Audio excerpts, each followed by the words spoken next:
Salut les gars, moi c'est Merlin et aujourd'hui je vais juste commenter une petite vidéo que j'ai observée sur le net récemment sur Facebook. Et c'était en fait une vidéo à propos d'une... en fait, il semble qu'une jeune fille serait tombée enceinte et elle n'a pas voulu garder l'enfant, je le dirais ainsi. Et une fois que, tu vois, elle a conçu, elle n'a pas été sage suffisamment pour pouvoir garder le bébé. Donc la seule option qui est venue en tête était, je crois, d'aller jeter le bébé dans les toilettes, je crois, un truc comme ça.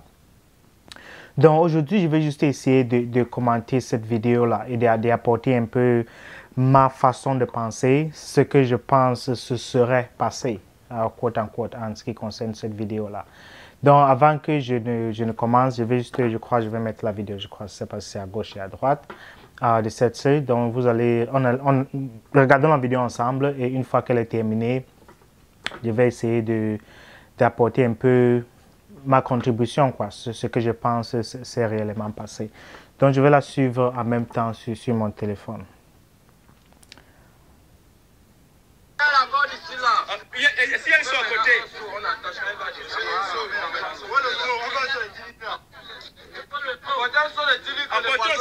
Je fais un peu vite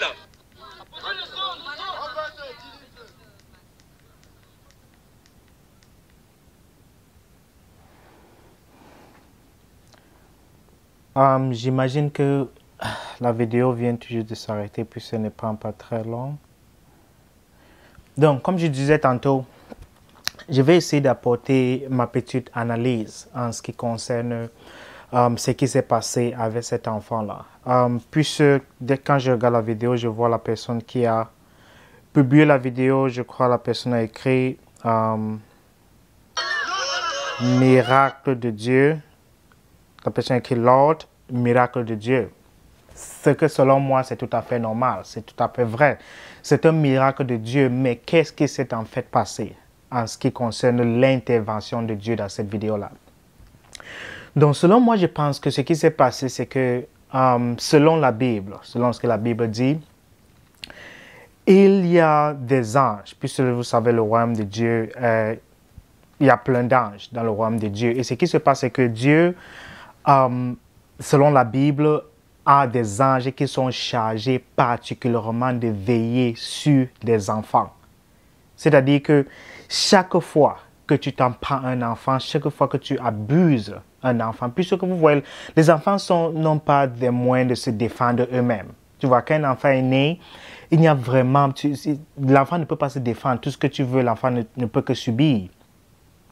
Mais l'enfant, selon la Bible, il y a des anges qui sont là spécifiquement pour la protection des enfants. Chaque fois que tu abuses un enfant, quand l'enfant naît, quand l'enfant naît et quand l'enfant est en train de grandir, il y a des anges qui sont spécialement assignés ou, je veux dire, qui ont des ordres pour veiller sur ces enfants-là et se rassurer que ces enfants-là sont protégés. Et ces enfants-là sont...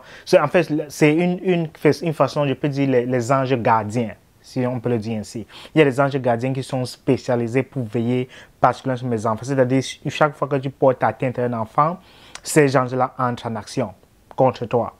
Chaque fois que tu commets un avortement, ces enfants, ces anges-là engagent immédiatement des actions contre toi. Tu ne peux, peut-être tu ne te réalises pas, tu ne te rends pas compte qu'ils sont en train de travailler ou de faire certaines choses contre toi, mais chaque fois qu'un avortement se produit, ces anges-là entrent en action et commencent à faire. Bien que tu ne le remarques pas à ce moment-là même, mais ils entrent quand même en action contre toi. Et bien que, une fois que tu penses que tu t'en es en tiré, tu vois, personne ne s'est rendu compte, tu as commis cet acte-là et personne n'est au courant. Il y a toujours des anges, je dis les anges gardiens pour ces enfants-là qui sont en train de préparer des choses. Il y a toujours des répercussions qui vont revenir contre toi. Tu vas te rendre compte à certains moments de ta vie ou peut-être plus tard. Il y aura ces répercussions-là qui vont venir contre toi. Et c'est prouvé dans la Bible. C'est la Bible qui le dit, ce n'est pas moi qui le dis. Il y a certains passages, en fait, qui le prouvent. Donc, Il y a un certain nombre de choses, selon ce que Jésus dit dans la Bible, il y a un certain nombre de choses qui vont t'arriver si tu t'apprends à des enfants. Et déjà, je veux juste qu'une chose soit claire. Il faut qu'on s'entende sur un certain nombre de choses. Les anges sont des créatures réelles. Ce sont des créatures qui ont été créées par Dieu. Donc, c'est réel. Je sais qu'il y a certains d'entre vous qui peut-être ne croient pas aux anges ou ne croient pas en Dieu. Ça, c'est une autre affaire. Mais selon la Bible, les anges sont des créatures réelles. Ils existent. Mais le problème avec les anges, c'est que ils se déplacent à une vitesse tellement rapide que les sensations humaines que nous avons sont incapables de détecter la présence des anges. Donc, tellement ils se déplacent rapidement, tellement ils se bougent. Là où chacun d'entre nous se trouve, il peut avoir des anges. Dans cette salle où je me trouve maintenant là, il peut avoir des anges ici, mais je ne peux pas me rendre compte qu'il y a un ange ici. Pourquoi? Parce que nous ne sommes pas équipés en tant qu'être humain pour pouvoir détecter leur présence, détecter leur mouvement, détecter leurs actions.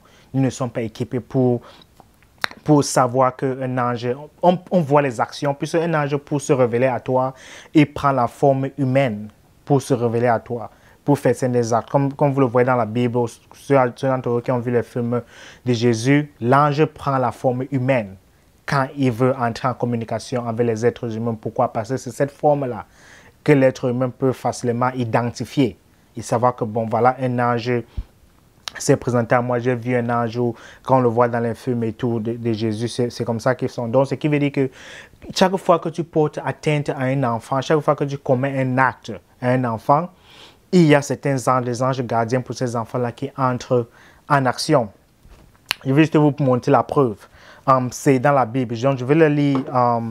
J'ai ma Bible ici qui est en anglais, mais je vais juste lire certains passages de la Bible en français dans mon téléphone. Donc, je pense qu'on va aller sur ça ensemble. Donc, si vous allez dans la Bible, vous cherchez l'Évangile selon la Bible, le livre de Matthieu.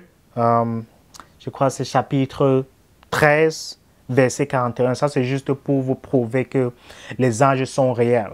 C'est-à-dire le chapitre 13, verset 41 dit « Le Fils de l'homme enverra des anges qui arracheront de son royaume tous les scandales et ceux qui commettent l'iniquité. » C'est-à-dire Jésus, le Fils de l'homme, le Fils de Dieu, enverra ses anges qui arracheront de son royaume tous les scandales et tout ce que cela comporte. C'est-à-dire les anges sont réels. Ce sont des créatures créées par Dieu qui sont réelles et que Dieu peut à tout moment les envoyer pour faire certaines choses, soit pour protéger un être, soit pour faire certaines activités ou certains actes que le roi du royaume des cieux veut bien qu'il je vais dire, je peux dire les actes ou les missions. Je vais dire Dieu ou Jésus-Christ va les envoyer en mission, dans quelque sorte. Et le deuxième passage, en ce qui concerne les enfants, puisque je ne veux pas m'éloigner de ce sujet, je risque de me trouver très très loin. Donc, le deuxième, c'est le livre, dans le même livre de Matthieu, le chapitre 18. Chapitre 18, verset, chapter 18, verse 10. Ok, oui, dans le chapitre 18, le verset numéro 10. Ok, voici ce que le chapitre dit. Donc, ça veut dire, chapitre 18, verset 10. Si vous allez dans votre Bible, vous allez voir, vous allez lire et comprendre pour vous-même. Mais je vais juste lire ça sur mon téléphone. Ça dit, gardez-vous de mépriser un seul de ces petits. Il fait référence aux enfants. Car je vous dis que leurs anges dans les cieux voient continuellement la face de mon Père qui est dans les cieux. C'est-à-dire, faites attention à ceux qui portent atteinte aux enfants, car leurs anges dans les cieux, je vous dis que leurs anges dans les cieux voient continuellement la face de mon Père qui est dans les cieux. C'est-à-dire, ce passage ici, Jésus se référait particulièrement aux enfants, puisque les enfants n'ont pas de moyen de se protéger.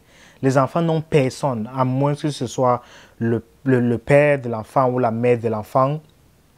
Ils n'ont particulièrement personne qui sont là pour veiller à ce qu'ils ont tout ce qu'ils ont besoin pour pouvoir grandir, devenir adultes et pouvoir se protéger par eux-mêmes. Donc, ce que je pense, donc je vais revenir à la vidéo dont nous avons regardé tout à l'heure, c'est que cet enfant-là est arrivé, heureusement l'enfant est arrivé, mais ce qui s'est passé, c'est que la fille n'a pas été intelligente, n'a pas eu la présence d'esprit, je crois le diable l'a influencée, et ce qu'elle a pensé, c'est qu'elle devait se débarrasser de l'enfant, ce qui était une très mauvaise idée parce qu'elle ne savait pas qu'il y a des anges qui sont là spécialement pour veiller sur ces enfants. Donc, elle jette l'enfant dans les toilettes, mais miraculeusement, comme on le dit, l'enfant n'est pas mort. Les gens se sont rendus compte et sont venus sauver l'enfant. Rendez-vous compte que l'enfant est emballé dans un drap, jeté dans les toilettes. C'est-à-dire l'enfant n'a pratiquement aucun moyen de se défendre. C'est-à-dire tu es attaché dans un pagne, tu es jeté dans les toilettes, tu n'as aucun moyen de protéger ta face, de te couvrir, tu n'as aucun moyen. Mais miraculeusement, cet enfant-là, si quelqu'un rentre dans le puits, fait sortir cet enfant, l'enfant-là est toujours en vie. Ça, c'est un message très, très puissant parce que selon ce que je pense, c'est que c'est l'ange qui était là pour cet enfant. Puisque chaque enfant a au moins 1 ou 2 anges qui veillent sur eux. Même si par moment, l'enfant peut mourir. C'est un cas, ça peut arriver. Ça arrive généralement le plus souvent. Mais dans le cas où l'enfant n'est pas mort, ça veut dire que cet enfant-là, ce jour-là particulier, Dieu a décidé, l'enfant-ci ne mourra pas. Parce que j'ai un plan, j'ai un programme, j'ai une action spécifique que je veux que cet enfant accomplisse sur la terre avant de mourir. Donc, pour cette raison-là, je ne laisserai pas cet enfant mourir. Donc, selon ce que je pense, ce qui s'est passé, c'est que c'est vrai que la majorité des gens voient que oh, c'est un miracle, Dieu a fait. Dieu lui-même, personnellement, n'a pas intervenu. Il a juste dit, bon, ange va sauver cet enfant-là. Et il y avait un ange qui était là, particulièrement pour veiller que cet enfant ne meure pas et orchestrer des choses. Puisque les anges, ils font des choses, ils ont une façon de nous influencer, de nous révéler des choses qu'on ne peut même pas se rendre compte. Comment est-ce que quelqu'un s'est rendu compte qu'il y avait l'enfant dans le puits et cet enfant et la personne s'est dirigée vers les toilettes et a appelé les gens sont venus et puis subitement, les anges ont une façon de communiquer avec nous qu'on ne peut pas se rendre compte. Mais eux, ils ont une façon de, puisqu'ils nous influencent, mais on ne peut pas savoir exactement d'où est-ce, comment est-ce qu'on a eu cette révélation ou comment est-ce qu'on a eu cette influence-là. Donc, ce que je pense, c'est que par un moyen ou un autre, la fille a commis cet acte ignoble et c'est certainement enfui. Mais il y a quelqu'un qui était passé de passage, qui a suivi les bruits ou quelque chose s'est passé. Il y a certains gens qui ont été influencés et en même temps, cet enfant-là a eu la protection nécessaire pour pouvoir rester en vie. C'est-à-dire il y a eu certaines influences, certains mécanismes, certains trucs qui se sont passés qui, selon moi, étaient l'intervention d'un ange gardien spécialement affecté pour pouvoir protéger cet enfant-là jusqu'à ce que quelqu'un arrive, aller dans le puits, aller dans, je veux dire, les toilettes et faire sortir l'enfant. Et aujourd'hui, l'enfant est en vie. Donc ça, c'est ce que je pense, c'est ce qui s'est passé. Beaucoup d'entre nous ne comprendront pas cela, mais les anges sont réels, les anges existent, ils sont des créatures créées par Dieu, tout comme nous sommes créés par Dieu. Les gens sont aussi créés par Dieu. La seule différence, c'est que les anges n'ont pas de corps, n'ont pas la chair humaine. Non pas la chair humaine, c'est pour ça qu'ils ne sont pas, on ne peut pas les observer. Leur présence ici sur Terre n'est pas, ils sont partout dans la nature, ils existent, mais nous n'avons pas ces facultés-là de pouvoir les détecter, savoir qu'ils sont là et savoir exactement ce qu'ils font. Donc, selon la Bible, ça s'explique. Ce qui s'est passé avec ce nouveau-né-là, ça s'explique. Donc, tout ce qu'on peut faire, c'est rendre gloire à Dieu. Puis c'est une fois de plus, une de ces actions, de ces manifestations-là qui permet à ce que nous, les humains, on puisse savoir exactement, oh, voilà comment Dieu en fait intervient une fois que les choses comme ça se passent sur la terre. Donc, ça c'était mon petit commentaire. Et moi, c'est Melon et on se voit à la prochaine.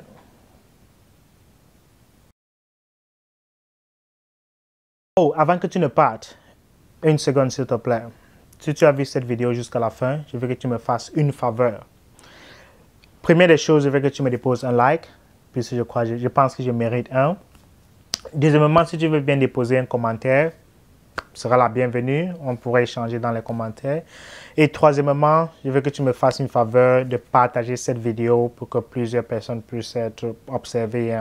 Tu vois, pour qu'on puisse partager ce que je viens de commenter avec plusieurs personnes. Donc, like, comment and share. C'est tout ce que je te demande de faire.